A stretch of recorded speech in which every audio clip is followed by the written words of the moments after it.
Kasunod ng kanyang stunning performance sa nakalipas na Wimbledon tournament, umakyat na si Filipina tennis star Alex Iyala bilang world's number 28 sa world rankings.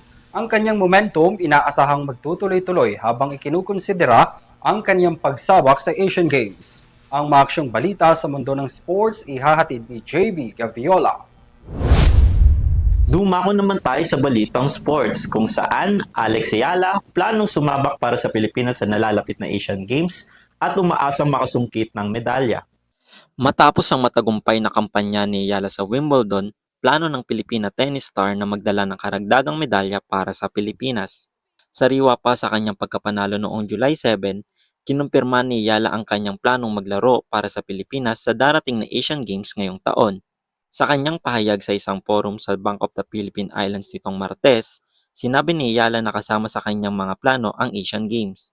Aniya isang karangalan ang maglaro para sa Pilipinas at iba ang pakiramdam sa Asian at Southeast Asian Games kumpara sa Women's Tennis Association Tour. Bunga ng kanyang matinding dedikasyon at husay, puspusan ang paghahanda ni Ayala para sa Asian Games upang maghatid ng karangalan sa ating bayan. At diyan ang ating balitang sports. Muli, ako si JB Gabiola. Balik sa inyo, Henry, Vanessa at Mia.